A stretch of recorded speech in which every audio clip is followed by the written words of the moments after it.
Ready start.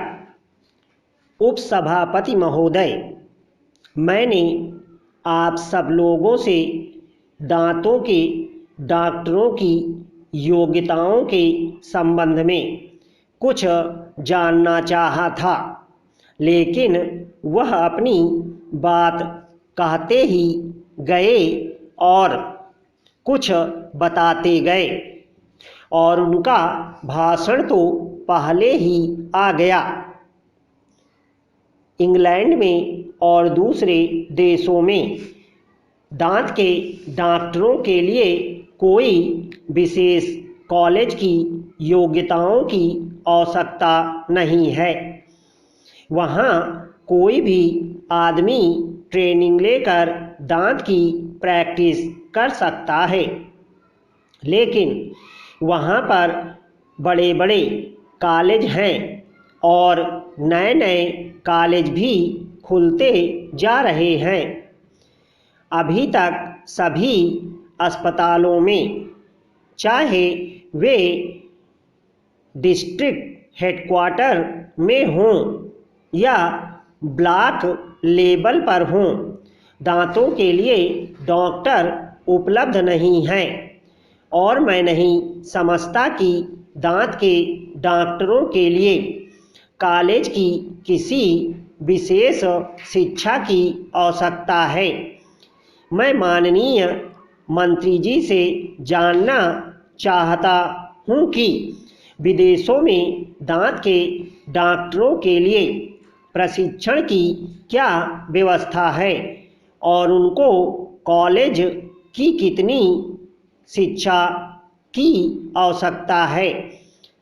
अगर वहाँ उनके लिए कॉलेज की शिक्षा की आवश्यकता नहीं, सिर्फ उनको ट्रेनिंग देकर ही काम कराया जा सकता है और कोई भी आदमी इस काम को कर सकता है, तो वहाँ पर उसी प्रकार की व्यवस्था क्यों नहीं की जाती।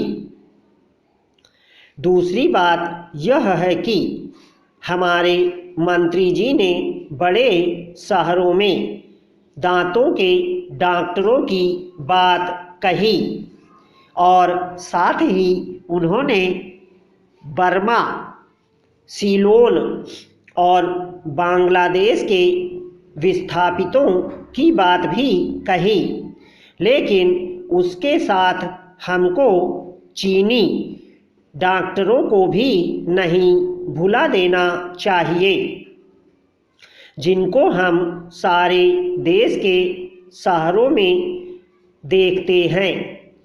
उनका कोई जिक्र इसमें नहीं किया गया है। उनके लिए क्या आप व्यवस्था कर रहे हैं? महोदय, इस बिल को जम्मू कश्मीर के ऊपर भी लागू किया जा रहा है। यह अच्छी बात है, लेकिन कई बिलों के बारे में यह कहा जाना कि यह बिल जम्मू कश्मीर के ऊपर लागू नहीं होगा, ऐसा नहीं होना चाहिए, क्योंकि जम्मू कश्मीर भारत का अभिन्न अंग है।